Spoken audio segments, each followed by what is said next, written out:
This podcast is brought to you by eRadio. For more podcasts, check out our website on eradiosa.com or download the eRadio SA app from the Google Play Store. Enjoy.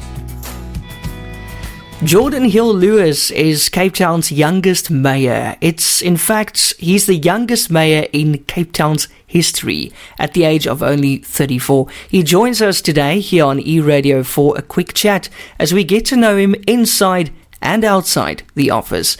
A big welcome to you, Mayor. Welcome to the show. Thank you. It's really nice to be with you. Please call me Geordin. Yes. Can I call you Geordin? Oh, thank goodness. That's a big relief.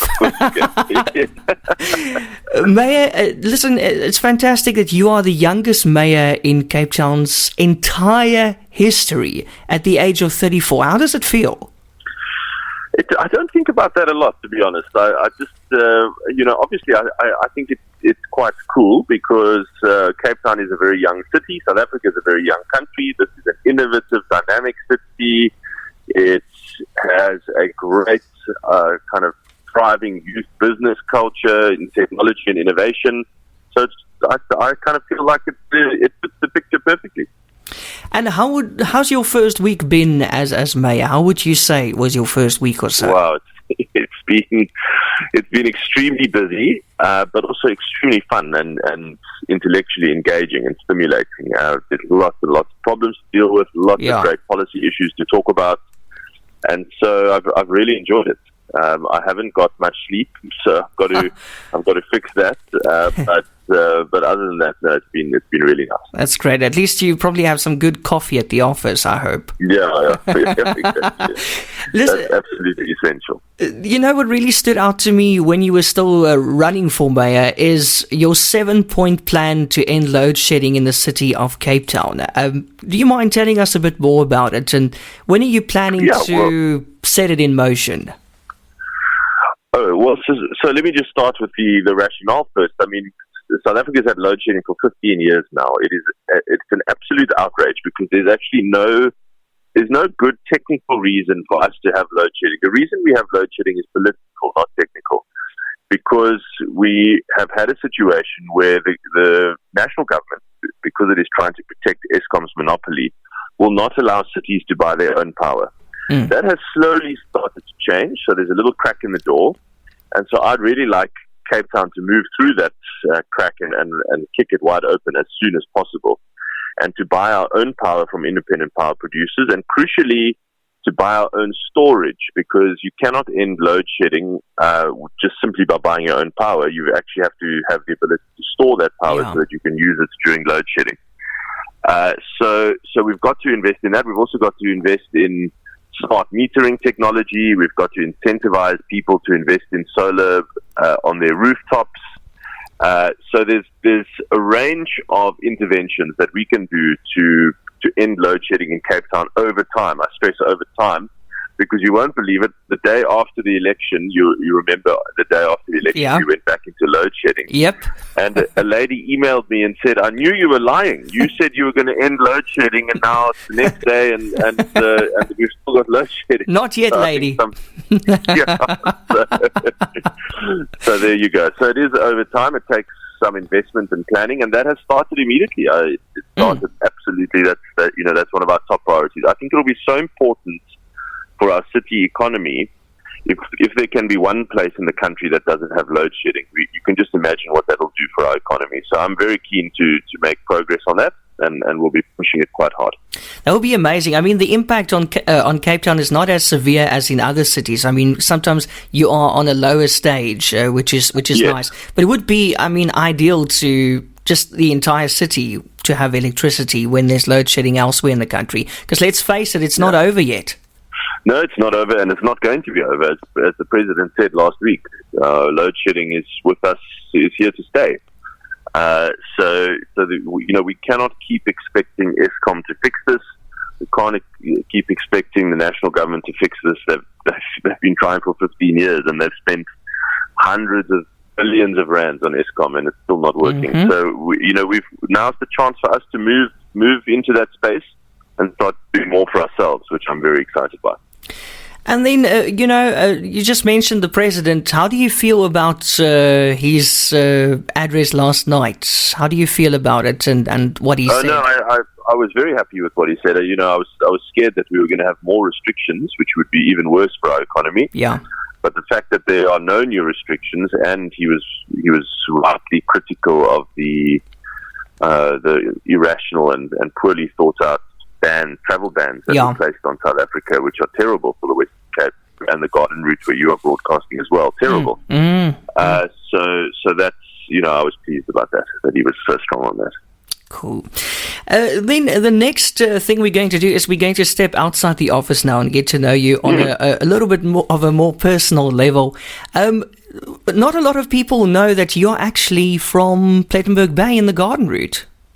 Yes, that's right. Yeah, my folks lived in Plet, and my mom worked as a nurse at night at a provincial hospital. That's where I was born, and so that's where I spent the first 2 years of my life. And now in Cape Town, which suburb are you staying in? I'm in the northern suburbs in Edgemead. Lekker. And wife and kids? Yes, I'm married, and I have one daughter who's 6 years old, and she's just the absolute joy of my life. That's fantastic. And then also Netflix. If I had to hack into your Netflix right now, what would I find? Yes. What is your favorite series at the moment? Okay, so the one that I'm really loving is one called Made. Yes, brilliant, fantastic, isn't it? Absolutely fantastic. Then one which is not particularly good quality, but it's kind of addictive in a weird way, is Squid Games. Of course, everyone's addicted to that. I was waiting for that one. Yeah, and then my wife loves this other one, which I confess is a bit of a guilty pleasure because of these unbelievable homes and properties that you see, called Selling Sunset, which is about property. Yes. Property in I think it's Los Angeles or Beverly Hills or something like that. Yeah. Isn't it outrageous? But, I also watch it. I saw the new season is out, but I'm still on season 1, and it's like so OTT. But it's actually totally real. OTT, yeah. It's totally OTT. Although there's some places in Nigeria that remind me of that as well. Yes, you're right. You're absolutely right. Oh, you've got good taste. I know all the series you just mentioned. But yes, Made definitely stood out. Fantastic, isn't it? It's brilliant. Brilliant acting, mother and daughter in real life as well. And I think that's fantastic. Let's go to the books. What are you currently reading? Yeah. Okay, well, I'm reading a book now called Happy Cities, appropriate for my new job, which is really about how you use urban design principles to make cities less polluted, less congested, more pedestrian and cyclist friendly, and essentially just how do you improve a citizen's sense of happiness and well-being in a city using the way that you build the city around people, not around congestion, basically. That's a really, really helpful book. And then as a kind of relaxation book, my current novel that I'm reading is a very famous novel called Shantaram. Very, very nice. So that's on your bedside table at the moment. Yes, yeah. Okay. I must be honest, I'm a very big reader. So I usually have 5 or 6 books that I'm currently reading, but at the moment, because of my time, I'm finding it a little bit more difficult, so I'm sticking to 1 or 2. Okay, and then if I had to hack into your Spotify or Apple Music or whatever you're using, what are you listening to at the moment? Oh, I like to mix it up. There's a series of podcasts that I like to listen to.